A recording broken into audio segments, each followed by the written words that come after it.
Это заседание Координационного совета было посвящено вопросу ратификации инвестиционного соглашения депутатами парламента. После того, как 15 ноября заседание сессии не состоялось из-за того, что депутаты не проголосовали за повестку дня, вопрос соглашения больше парламентариями не выносился, хотя с такой инициативой к депутатам обратились политические и общественные деятели.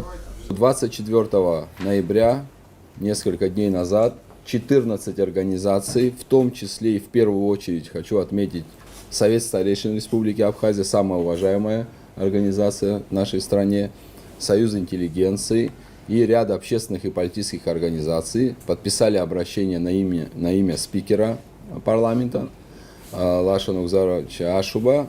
Обращение, было направлено на то, чтобы парламент все-таки провел сессию и рассмотрел данное соглашение. Естественно, наша позиция понятна. Это соглашение должно быть не ратифицировано. Мы понимаем, что и у большинства депутатов аналогичное мнение. То есть, если говорить простым языком, история с этим соглашением должна быть закончена. Поэтому с 24 числа прошло уже несколько дней, есть определенные вопросы, есть определенные уже результаты, о которых здесь, Кан Валерьевич, вы расскажете по поводу того, что сейчас происходит в парламенте, и когда нам ожидать внеочередную сессию, которая будет направлена на решение этого вопроса. Депутат Кан Кварча отметил, что несмотря на политический кризис, отставку президента и иные события, вопрос инвестиционного соглашения остался открытым.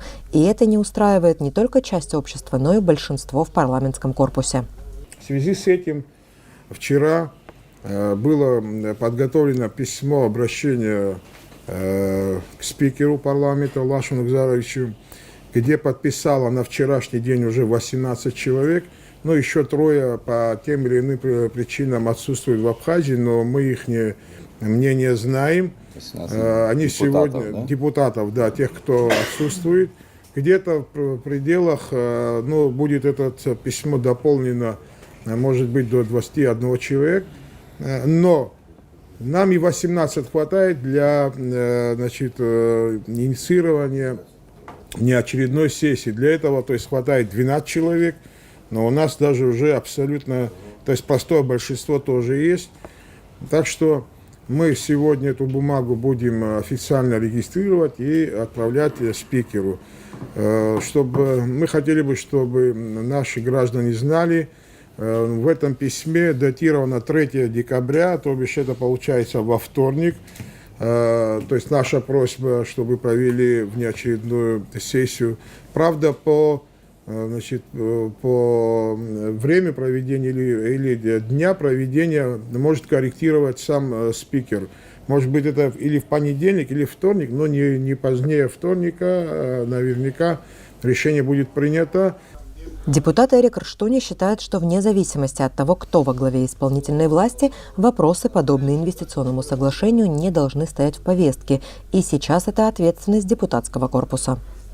На самом деле, после тех событий, которые произошли, надо дать людям, народу нашему определенный результат. По этому соглашению, как вы все знаете, мы очень долго над ним работали, долго предупреждали, долго говорили об этом, что может вылиться это все в такое именно действо. Но, тем не менее, почему-то нас никто не услышал. И сейчас мы стоим перед тем, чтобы на самом деле этот вопрос закрыть. И есть такое мнение, что неважно, кто бы там ни был во главе государства, вот такого рода вопросы, они не должны быть на повестке в Абхазии. В завершение Адгур Ардзинба еще раз напомнил о причинах, по которым обсуждаемый документ был так негативно воспринят, и заявил, что соглашение противоречит договорам, подписанным до этого. Это соглашение от 2008 года, базовое соглашение от 2014 года.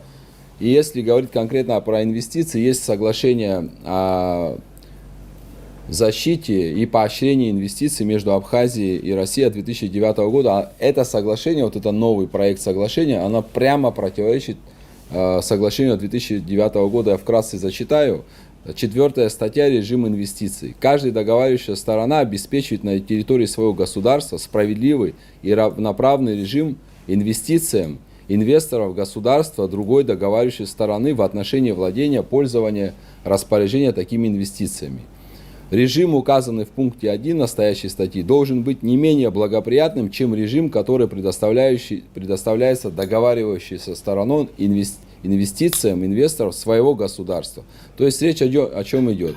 Что режим для иностранных инвесторов не может быть лучше, чем режим для внутреннего предпринимателя. То соглашение, которое нам предлагали, предполагает наиболее благоприятный режим для определенного крупного капитала извне, где они не будут платить косвенные налоги. Им предоставляется в первоочередном режиме земельные участки, подключение к инфраструктуре и так далее. Таких условий нет у наших предпринимателей. Вот почему мы выступаем против этого соглашения. Депутаты, политики и общественные деятели будут ждать решения спикера Народного собрания. Элеонора Гилая, Торник Амичба, Абаза ТВ.